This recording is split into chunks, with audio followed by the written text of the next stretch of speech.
இன்றைக்கி நம்ம பார்க்கக்கூடிய வீடியோ பார்த்திங்க அப்படின்னா கொலாஜின் பற்றி தாங்க தெரிஞ்சுக்க போகிறோம். இந்த கொலாஜின் என்ன அப்படிங்கிறத தெரிஞ்சுக்கலாம் வாங்க. அதுக்கு முன்னாடி நம்ம சேனல் மறக்காமல் சப்ஸ்கிரைப் பண்ணிட்டு பாருங்கள்.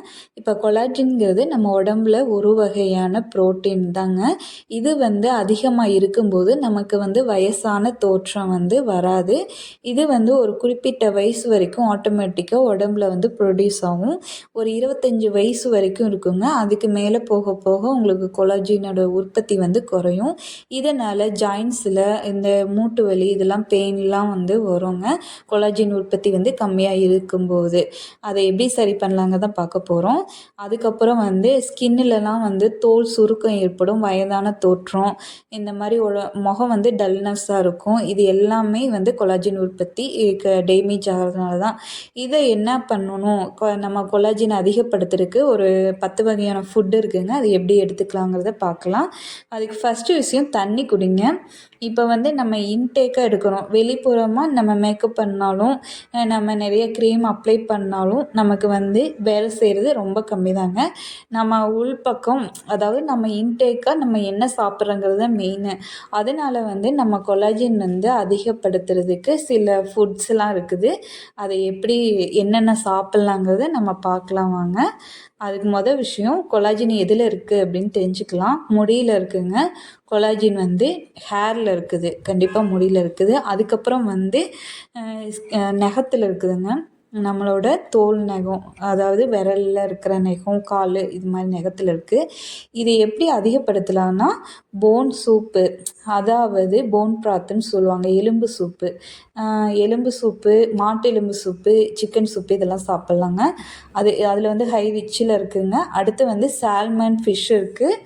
அடுத்து சாடின், அடுத்து நெத்திலி. இந்த 3 வகையான ஃபிஷ்லேயும் கொலாஜின் நிறைய இருக்குங்க, எக்கச்சக்கமான இருக்குங்க. அதனால் மீனை பொறுத்த வரைக்கும் உங்களுக்கு சால்மன் எடுத்துக்கோங்க. உங்களுக்கு அந்த சால்மன் கிடைக்கல, சாடின்னு ஒரு ஃபிஷ் இருக்குது. அடுத்து நெத்திலி இருக்குது. நெத்திலி நம்ம ஊர்லேயே கிடைக்கும், அதனால் நீங்கள் நெத்திலியில் எடுத்துக்கலாங்க. அடுத்து பார்த்தீங்க அப்படின்னா முட்டையோட வெள்ளை பகுதி, இதில் கொலாஜின் உருவாக உதவும் அமினோ அமிலங்கள் அதிகமாக இருக்குங்க. அதனால் எக்கு ஒயிட்டு கம்பல்சரி எடுத்துக்கோங்க. அப்புறம் கோழி ஸ்கின்னு, அதாவது சிக்கனோட ஸ்கின் பகுதி, தோல் பகுதி, தோலோடு நம்ம சாப்பிடும்போது அதில் கொலாஜின் அதிகமாக இருக்குது. இது சருமத்துக்கு அது நல்லாயிருக்கும். அடுத்து ஜெலட்டின் ஜெல்லின்னு சொல்லுவாங்கள்ல, அது கொலாஜன்லேருந்து தயாரிக்கப்படுகிறது. அதனால் நீங்கள் இந்த மாதிரி ஜெல்லி ஐட்டம் ஃபுட்லாம் நீங்கள் வீட்டிலே ப்ரிப்பேர் பண்ணியும் சாப்பிட்லாம், கடையில் வாங்கியும் சாப்பிட்லாம். இந்த மாதிரி ஜெல்லி எடுத்துக்கோங்க. எடுத்துக்கிறதும் நல்லாயிருக்கும். அடுத்து பார்த்தீங்கன்னா ஆம்லா, அதாவது நெல்லிக்காய். நம்ம ஊரில் நெல்லிக்காய் ஈஸியாக கிடைக்கும். இது ரொம்ப மலிவாகவும் கிடைக்கும். நீங்கள் ரெகுலராக ஒரு 2 நெல்லிக்காயாவது ஜூஸாக எடுத்துக்கோங்க. அதில் வைட்டமின் சி இருக்கிறதுனால இது கொலாஜன் உற்பத்தி அதிகரிக்கும். அடுத்து சிட்ரஸ் ஃப்ரூட்டில் பார்த்தீங்கன்னா ஆரஞ்சு. அடுத்து பார்த்தீங்கன்னா எலுமிச்சம்பழங்க. இதில் விட்டமின் சி அதிகமாக இருக்குது. இது கொலாஜினை தயாரிக்கிறதுக்கு அதிக முக்கியத்துவம் கொடுக்குது. அடுத்து பார்த்தீங்கன்னா தக்காளியில் லைக்கோபீன், விட்டமின் சி கொலாஜினை பாதுகாக்க உதவுது. அடுத்து பார்த்தீங்கன்னா நட்ஸில் பார்த்தீங்க அப்படின்னா பாதாம்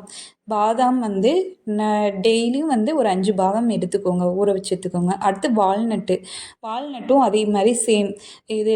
இது எல்லாமே ஜிங்க்கு, காப்பர், இது எல்லாமே கொலாஜினை உருவாக்க உதவுது. அடுத்து பார்த்தீங்க அப்படின்னா கீரை வகைகள் எடுத்துக்கலாங்க.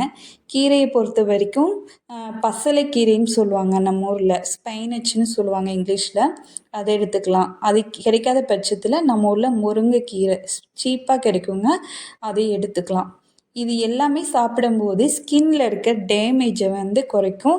இதில் ஆன்டி ஆக்சிடென்ட் நிறைய இருக்குது. விட்டமின் சி ஃபுட்டு எல்லாமே எடுத்துக்கும் போது கொலாஜினை குறையாமல் பாதுகாக்கும். அதனால முடிஞ்ச அளவுக்கு நீங்கள் விட்டமின் சி ஃபுட்டு எல்லாமே எடுத்துக்கோங்க. நான் சொன்னது எல்லாமே விட்டமின் சி அதிகமாக நிறைஞ்சிருக்கு. இது என்ன பண்ணும், ஸ்கின்னில் இருக்க அந்த சுருக்கங்கள்லாம் மாறி நம்ம இளமையாக வச்சுருக்கவும், ரொம்ப ஆரோக்கியமான ஸ்கின் உருவாக்கவும் இது வந்து ரொம்ப சூப்பராக சப்போர்ட் பண்ணுதுங்க. இது கண்டிப்பாக நீங்கள் ட்ரை பண்ணி பாருங்கள். நீங்கள் இதை கம்பல்சரி நீங்கள் பண்ணிகிட்ருக்கு இந்த மாதிரி ஃபுட்லாம் எடுத்துக்கும் போதே உங்களுக்கு வந்து நல்ல ஒரு ஸ்கின்னும் நல்ல க்ளோயிங்கும் சூப்பராக கிடைக்குங்க. ட்ரை பண்ணி பாருங்கள்.